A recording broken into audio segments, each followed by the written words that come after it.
Hey YouTube, welcome to the Pandora Theater. I'm Clint Schaffer. And I'm Chad Weeks. Clint, what movie are we going to watch this week? I think we're going to watch the ultimate Christmas film, It's a Wonderful Life. Ultimate Christmas film. That's a bold statement. It's a bold statement, but I think you're going to like it. And speaking of liking it, if you like this video, be sure to like the video. And we ask you to subscribe and ring the bell to get notified every time that we put out new content. And with that, get your popcorn. Pour yourself a drink. And enjoy the show.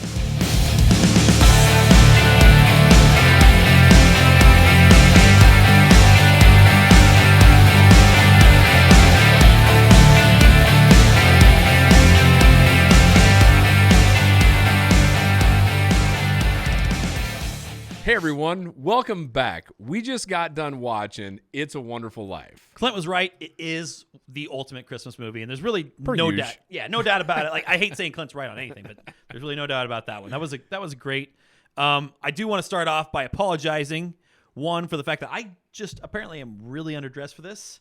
I mean, I did not bring a top hat, and furthermore, I also want to address the fact that I am the shaggier version of Chad right now. And after the first of the year, I plan on cutting it down. But the thing is, the pandemic's got me to the point where I might as well just grow it out until Christmas. Yeah, it's the quarantine due. Exactly. You know? Come on So now. I kind of dig it. You know, I mean, I look like a homeless man who found a comb for the first time, which it is the first time I bought a comb. I had my wife pick up a comb for me recently. That's the first comb that I've had in a long time. So, All right. I'm excited about my first comb purchase in probably 20 years. So one of the things, getting back to the movie, I'm happy about your comb, but I think we need to talk about this movie here. Absolutely. Getting back to the movie, you know, we have to start out by just at least letting everybody know we watched it in color. Yeah. So we watched it in color, this is my second time watching it. The first time I watched this, First time. Yeah, I watched it last Christmas. I watched it on Christmas Eve, and I want to set the tone a little bit for this because I watched it. My wife and I were getting ready for Christmas the next day, and we were doing like those last minute chores. You know, like she was baking some cookies or something really wholesome, I'm sure, you know, whatever. But we're wrapping presents back and forth and that sort of thing, and all that stuff. And we had Christmas movies in the background. So we had like Jim Carrey's The Grinch and the Santa Claus playing. So Batman Returns. yeah. Go back to the last week. But yeah, we had that sort of thing going on just to get us like in the Christmas spirit as we cleaned the house and whatnot. And I randomly threw on It's a Wonderful Life. And I remember I was actually filling up my fish tank, and I stopped as I walked by, and I think that the something about it like captivated me. Like I just stopped, and I lost all productivity, and I just sat there and watched this movie for about 15 minutes. And I paused at that point and said, "Okay, I got to watch this." And so I went back to it after we finished everything up, and it was an absolute masterpiece. Like so. To talk about the black and white versus color, we watched it in color. Obviously, that's what I'm getting to in this. The first time I watched it in black and white, I told you afterwards that like I think we probably should have watched that in black and white for the first time. Well, you said there were some parts, I think specifically like one of the bridge scene, right? Yeah. That you said was actually more almost theatrical in black and white than what it was in color. Correct. There was something perfect about the crisp, clean black and white of that scene that I don't feel like color did it any justice. And I feel like they almost tried to revert back to a black and white type of scene on that one, but it wasn't the same. Like there were certain aspects of the movie that I feel like black and white would have been better. Maybe it's just because that's the first time I watched it was black and white. Well, and just to really, I mean, set the stage on this too. I mean, this movie I think it was made in 1946, which really actually, in general, makes it, at least in my long list of movies, I got to remember when Charlie Chaplin's The Dictator. I think it was one of my oldest movies before this one. That's got to be before this. So it was in the 40s. It was in the, and it was like, it was in like the mid to late 40s. Okay. So 45, 46. So they had to have been really close. And I'll have to go back and see, but I mean, we're talking 1946. And so it was really interesting. My wife and my stepson Devin ended up going down to Chad's place and sitting with Chad and Kayla and watching this movie. And to get my family down there to watch a 1946 film, needless to say, nobody was really enthused about it, right? Yeah, but can you blame them? Because like there's something incredibly intimidating about watching a movie like that. Absolutely. Like I've been trying to get Clint to watch Casablanca for years. I'm talking 10 years. But it's intimidating to just say to sit down and watch a movie that is black and white or that is just that old. I mean, I've actually found out now, especially over the last however many years I've been going back and watching some of these older movies.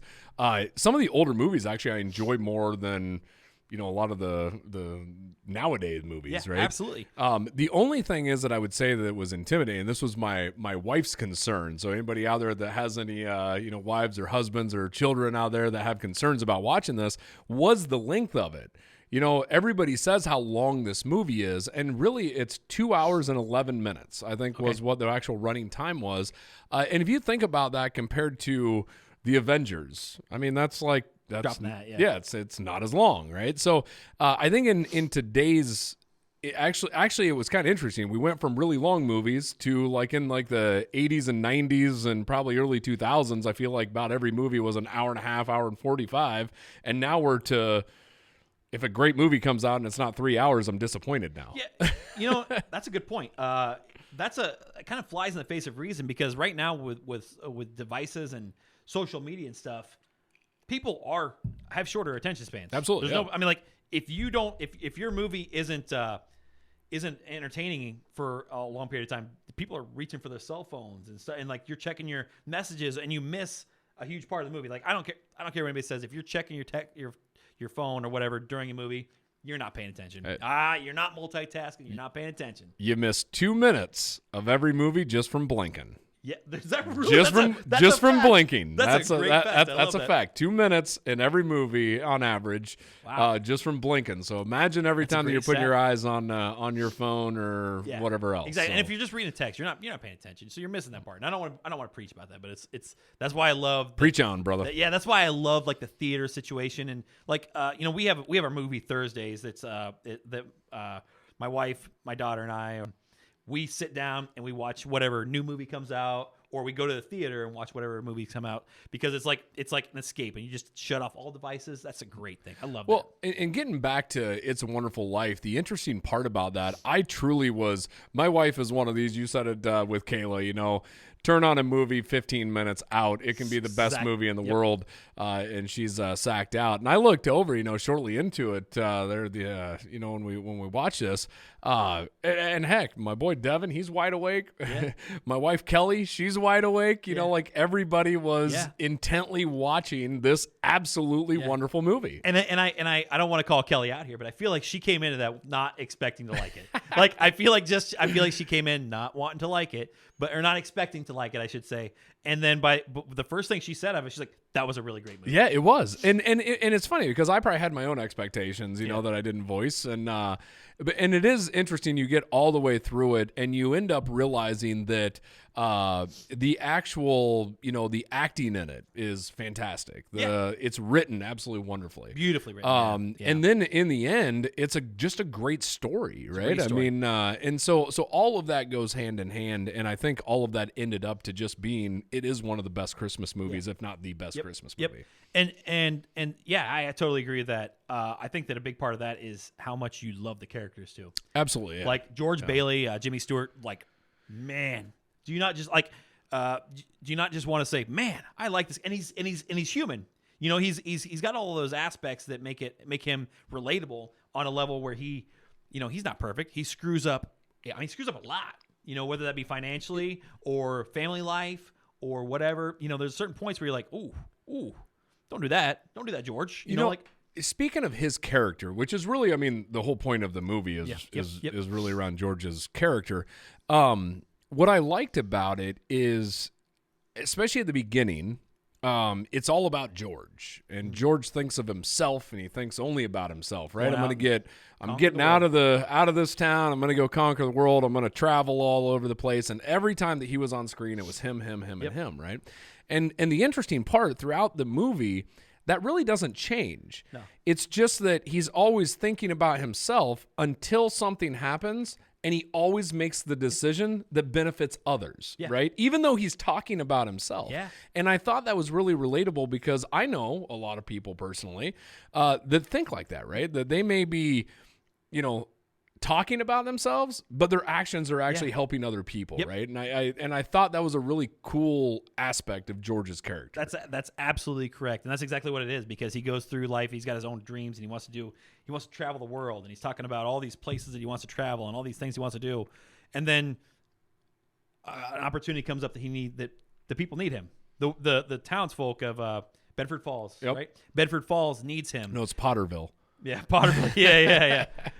Bedford Falls or Potterville needs him, and he answers the call. And that's just kind of the tone of it. He's like, I don't want to be doing this. I don't want to be kind of like another contrarian Christmas movie, Die Hard, where he says, I don't want to be the guy, but I am the guy, so I got to answer the call. And so basically George Bailey is John McClane. Okay. So it's a weird connection, but I can roll with it, you know. Yeah. I also liked, at the very beginning, you have basically the angels, up there that are talking and saying, hey, George needs our help, right? Yeah.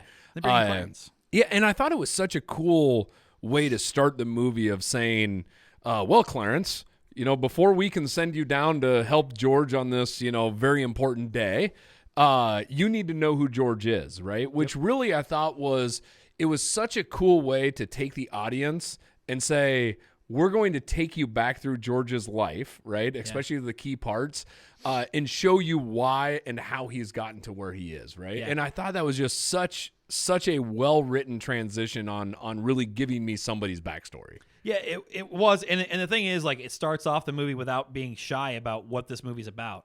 Like, it tells you, like, this is Angels. We're basically, George is going to be faced with a life-saving or life-altering decision at the end of this movie, and we're going to take you back and show you how he got to this point. And the way they like I said, it's just blinks on a screen basically that they start this off with, and then you have this awesome cutscene where you go back to George saving his brother. And oh man, it is a beautiful movie. It really is. It's a beautiful movie. And you mentioned the angels and stuff, and Clarence being the underdog. Clarence is the underdog angel. So like I feel like Clarence was like, he was perfectly cast. I don't know who played Clarence, but man, that was so spot on, and the way he played back and forth, the chemistry that they had between George and Clarence was fantastic, because they just played off of each other constantly, and it's like it was great because it was this nonchalant feeling of from Clarence that was great, and I feel like he was only in the third act and just a partial bit, but that brings up a question: what's your favorite movie, or your favorite movie, Angels?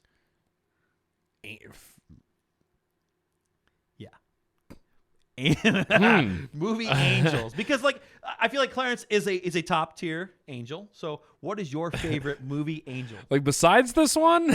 Yeah. Wow, I'm like sitting here trying to think of like other movies. This is probably like, wasn't Ben Affleck an angel, fallen angel maybe in Dogma? Like, would that be like you brought up a Kevin Smith movie. All right. Like, I love that. I'm just trying to think back of movies that have angels, and I want to say him and Matt Damon were like the fallen angels Let's put that movie on the list to watch sometime down the road, because I haven't watched Dogma in forever. But yeah, I think he would be, right? I think that was it. Him and Matt Damon. Matt Damon. They were angels in that movie. That's a great call out. Yeah, the other one would be like, I don't know, does Patrick Swayze in Ghost count? Oh, wow. No, he does. I don't know. He does. Is that an angel? It's funny because leading up to this, I was thinking, I'm like, didn't Whoopi Goldberg play a ghost in a movie? But it wasn't. She played the savant, or whatever you want to call her, that talked to Patrick Swayze. Great call out. Yeah. Let's get a high five on that one. Let's do that. Yeah. Great one.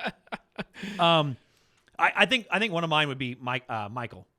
You maybe not even remember this movie. Is that the John Travolta movie, yes. Michael? Okay, so I don't think I've ever seen it. Okay.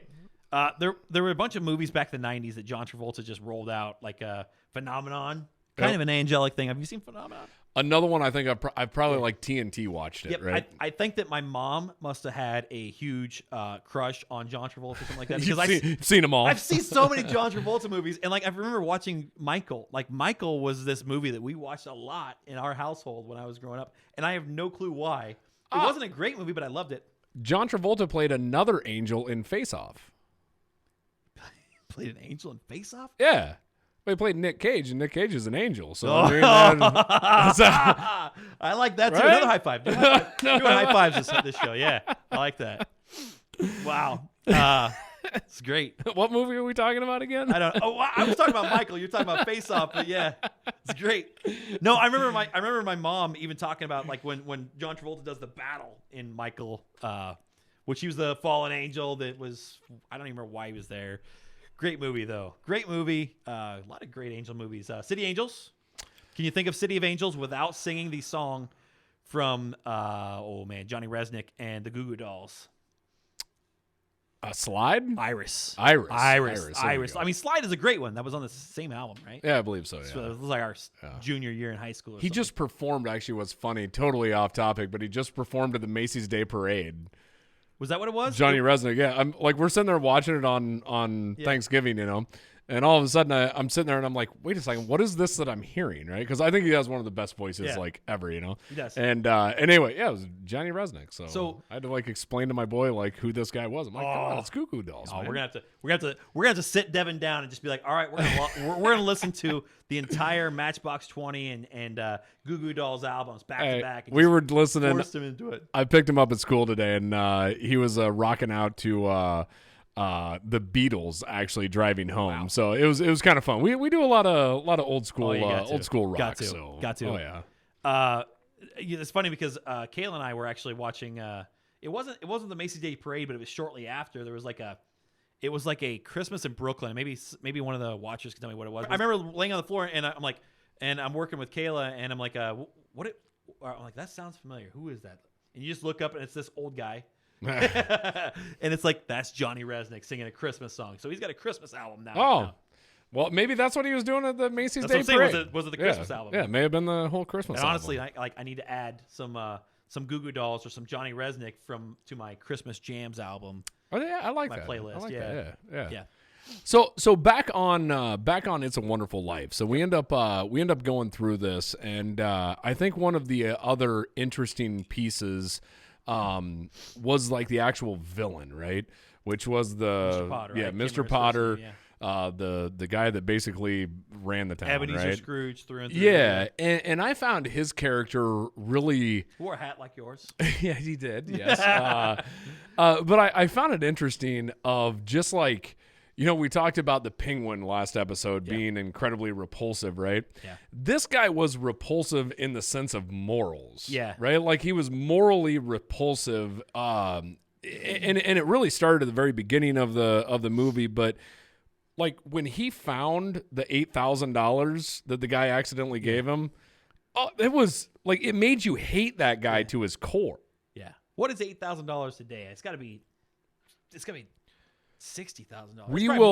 We will do the calculation and actually post that up right here on the screen. Okay, right here. There it is. There it is. That's the number. That's how much 8,000 is. That's a lot more than I was expecting. I think.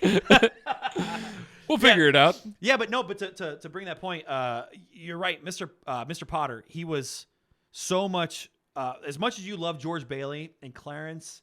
And Mary, which, by the way, it's really hard not to talk about Mary without using an accent. I know we said no more accents. Last episode we said no more accents. Cut that out episode 1. Yeah, but no, as easy as they were to like, it was just as easy to hate Mr. Potter. I mean, you hated him, and he didn't do anything astronomically bad. It wasn't like he was this. I mean, he was a horrible person, but he wasn't doing anything that was easily definable. He wasn't out murdering people or anything like that. He was just holding people down and not helping them. Yeah, I mean, I think that's where I go back to like morally. Yeah. Like he was he's just not what I would consider that good, wholesome guy by any means, right? Totally. I mean, he looked out for himself and he didn't care who he stepped on to get to the top, right? Absolutely. And they talked about the fact that he had more money than he could ever even imagine spending, but yet he just didn't care. He just wanted to crush whoever was below him. It's really what I would say. It's like it's the old school Wall Street capitalist, right? Yeah. Like I'm talking like back in the day, right? Like I think this guy was probably the same villain. If we would start doing a whole bunch of movie reviews from older movies, it's probably the same villain.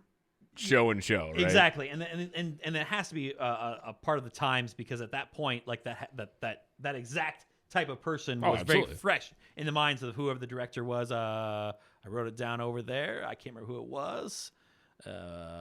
This is Chad trying to read his own handwriting on a whiteboard that's sitting over there. Whoever the director was, they had to be alive at that point. I mean, and know exactly what that was. So that's probably where it was derivative from.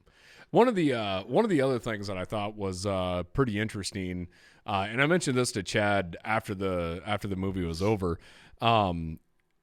This movie is incredibly relatable to today's times, right? Now, when I say that, it's of course how people talk and how it looks may be all different, but the actual story is very much the same, right? I thought it was incredibly interesting when you thought about the housing issues that these folks were having in Bedford Falls, right? From having incredibly rundown places with high rent of things of that nature, trying to build their own, George helping them build Bailey land or Baileyville or wherever. Pottersville, yeah. No, Bailey, where he was building all the houses.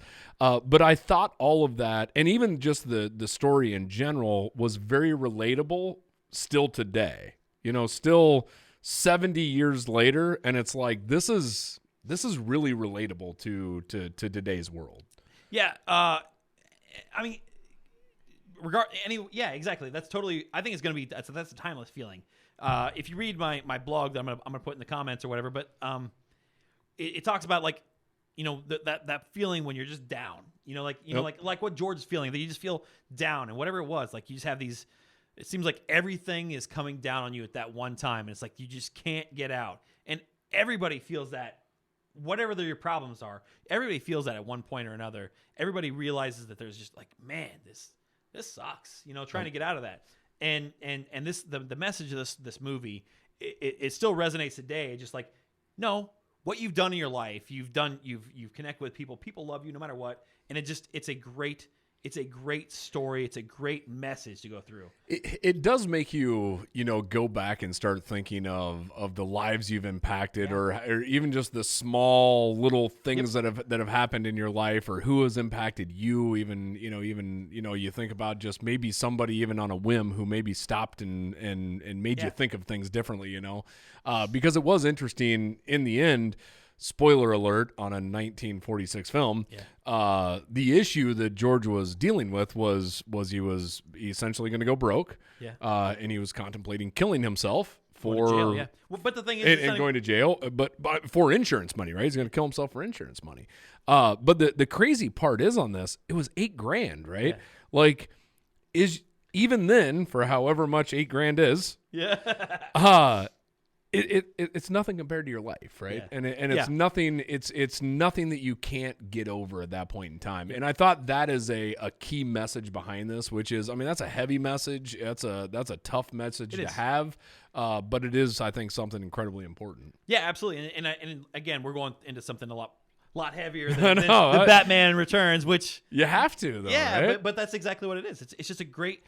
It's a great thing, and you look at the people that he touched throughout his life, whether it be just a chance. You look at one character, Violet, the girl that didn't fall in love with him, that he didn't love, but he was married to Mary, but he always treated her with respect, and he took care of her. You could tell that he affected her life just by being kind and helping her out in some little bit when she needed. It wasn't anything ever bad, like he gave her a kiss on the cheek, and it's like there was no shame in it. It was just, I'm just helping this woman out, and just truly, it's just a great thing, helping people out. That's actually an interesting one, because he actually helped her in the chance of kind of tarnishing his own reputation, right? Because they threw that in his face as soon, Mr. Potter was, you've been, basically having an affair with Violet because you've been giving her money.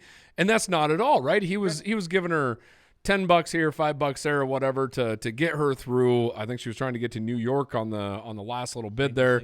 But truly an innocent relationship that was a wholesome relationship, right? Yeah, exactly. And that's just it. Like, you can't do wrong by just being a good person. Like, just be a good person and just help where you can. You never know where it's going to play out. Or who it's going to help more than what you need. Let's get a high five on be kind to everybody. There we go. Like Woo. All right. So let's get off the heavy stuff and the real. I mean, it's Christmas time, so we should be on this. This is a perfect topic for Christmas. However, we need to talk about some stuff like Bert and Ernie. Okay, so first off, somebody out there needs to tell us. Please comment below. Is Bert and Ernie from It's a Wonderful Life? Like, is that Bert and Ernie that this guy and I know? Yeah. Or are Bert and Ernie from It's a Wonderful Life from Sesame Street? Because I have no clue. Or maybe it's just it can't be. Like two powerhouses like this can't be. No, Sesame Street's not that old. It's not. It can't be. It's Jim Henson. Jim Henson wasn't like, he would have been like. No, you're right. My parents' age, right? I have no clue. I don't know. He's dead. Well, yeah, but I think he died of like cancer. Yeah, Jimmy Stewart's also dead, so I don't know. I don't know. I don't think it could have been. I don't think. Be. Yeah, I think Bert and Ernie. Was there an Oscar in this movie? Did they get an Oscar from this movie? Was Big Bird's real name Violet?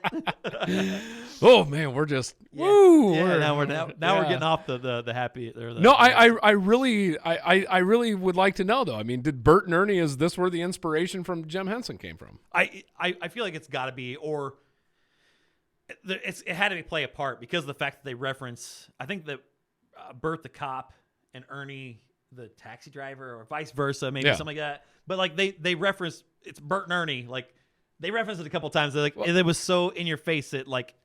I'm not even saying I was a Sesame Street kid, but I did watch Sesame Street. Until someone proves us wrong, we're saying that Bert and Ernie from Sesame Street was created based off of Bert and Ernie and It's a Wonderful Life.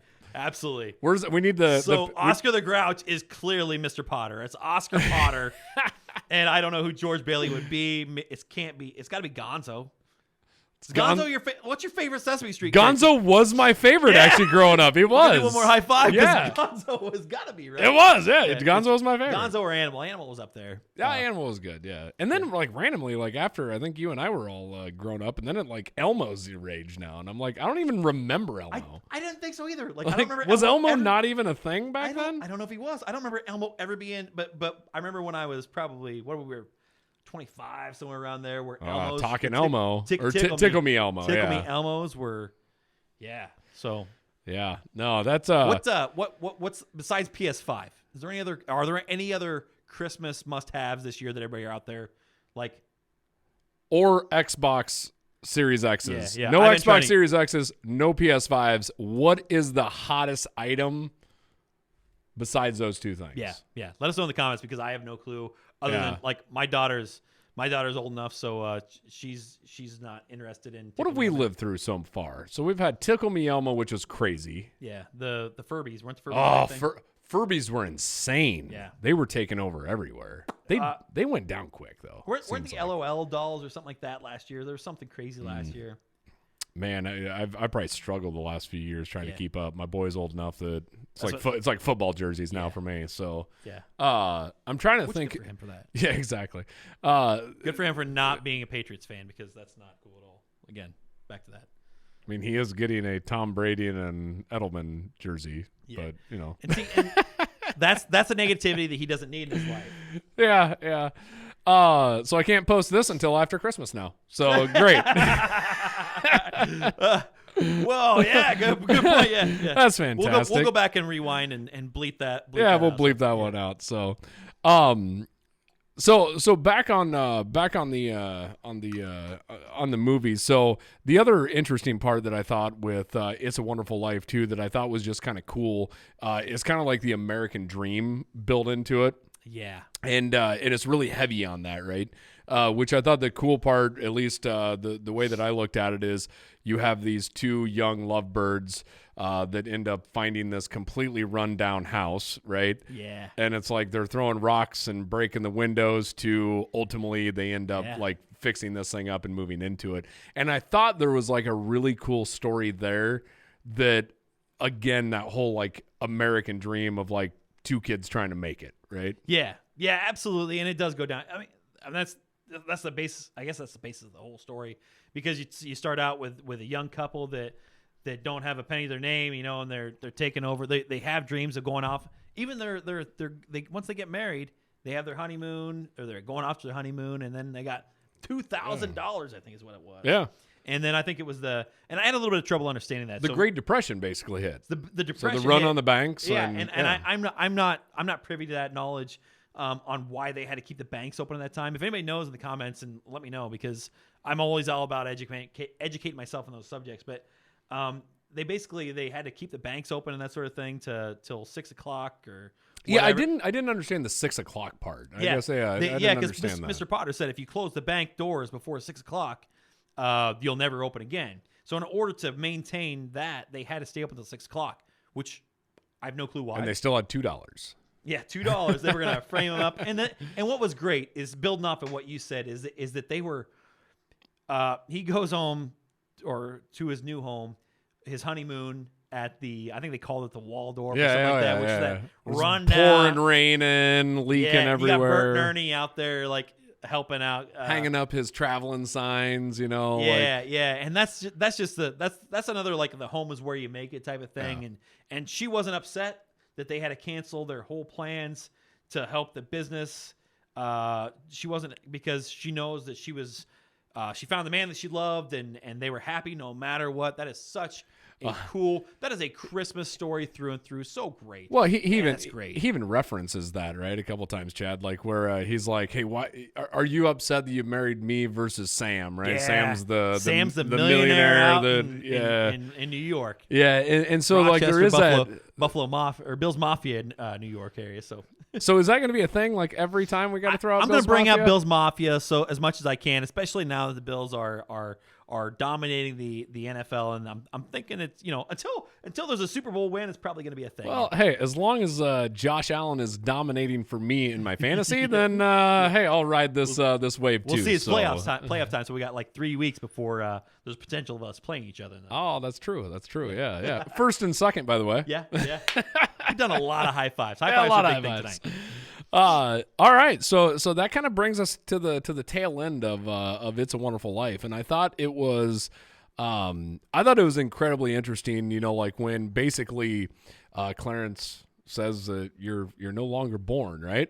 And he gets to see the world the way that it's no longer born. And for me, I had a direct correlation to like Ebenezer Scrooge, yes, of basically like the ghost of Christmas Past and things like that, because that's really the kind of the feel that this movie almost gave, and I wasn't expecting that. I've never watched this, but I thought that was an incredible fun turn of events of watching him go through this agonizing view of the world without George Bailey. Yeah, exactly. And again, it goes back to that point of just showing you exactly what impact you have on people, and you don't even know it. That's the beauty of it, is the fact that you impact people's lives every day. It's that butterfly effect where you help out this person helps out this person, or you say something or do something, just this little act of kindness that just resonates with everybody. And that's the thing. I was not expecting him to just randomly run into Ashton Kutcher either. I mean, that's what was just like totally crazy in that movie. Ashton Kutcher? In the butterfly effect? Oh. Okay, all right. Sorry. I got you. We're at the tail end of a show. I got to keep... play the what's the Mario...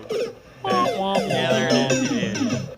Yeah. But before we do that, like, we haven't talked about any of the other Christmas movies. I mean, like, it's Christmas time. It's you got your top hat on. We need to talk about other Christmas movies. What is your favorite Christmas movie? Let's take this one out of the equation. What is your favorite Christmas movie, not including this one? So if I had to go with my absolute favorite Christmas movie, I'm going to go. Man, I hate saying it because I'm probably just like the normal like 30-some-year-old person that's going to say this, but I'm gonna have to go Home Alone and stamp it. Oh, I see. The thing is, like, being that age, I mean, Home Alone is. I watched Home Alone 2, I think, with my grandparents at the Milan Cinemas. So, like, I totally get that. Where are you going? But I would say, I would think that everybody would say Elf. I think that Elf is like the like. I thought that's where you're going to go with this thing. It's later in life for me. Okay. I mean, it's just it's that's like my adult life when Will Ferrell's funny, but it's not like the joy of Christmas that I grew up with. Yeah, but when he sings, when he's in the bathroom and she's singing "Baby It's Cold Outside" and he chimes in with that. No. Elf is one of the greatest Christmas movies going. Yeah. I'm not saying that. I'm just saying, I think for me personally, I think I have to go with Home Alone. I'm not going to disagree with that. What about Scrooge? Scrooge. Remember Scrooge with Bill Murray? Yeah, I think I remember some of that. All but right, next Christmas we'll put that. We'll have to throw that on the list. Yeah. How about y'all out there? What's your all-time favorite Christmas movie? Are we completely off the mark on this? Do you agree with anything that we've stated on this? Be sure to leave us a comment down below. Let us know. And hey, give us some ideas. We got some thoughts for some New Year's Eve movies coming up, some Valentine's Day movies. Give us some ideas on some other movies that you'd like to see us talk about here. Yeah, there's not a whole lot of movies coming out right now, so now's the time to throw it. Like, let's do some old school stuff, and yeah. I think some older movies would be fun, but I would like to maybe have a conversation about 1984 at some point in time. Wonder Woman's gonna be great. Yeah, it's gonna be fantastic. HBO Max and in cinemas. I feel like that's the upper echelon of the DC movies, no matter what. I gotta say though, you know what's better than subscribing to HBO Max is having a friend that subscribes to HBO Max. That is by far the best. Touche. Well, hey. As always, I'd like to say thank you for, joining in on this and watching us talk about It's a Wonderful Life. I think that we are going to put our stamp on greatest Christmas movie of all time. Are we going to do it? Yeah, I think there's no. Despite my wife's really good Grinch impression, I'm going to say this is definitely the stamp. All right. This one being the best Christmas stamp, movie of all time. Best Christmas movie of all time. So... Hey, and with that, I just want to say thanks for joining. Thanks for watching. Make sure to visit Chad's blog. We'll post that down in the comments there. He writes absolutely wonderful things, so make sure you read that. And also give us a subscribe. Make sure you ring the bell to get notified of any new content that we push out there. And with that, the credits are rolling. Lights turning on. That's the end of the show, folks.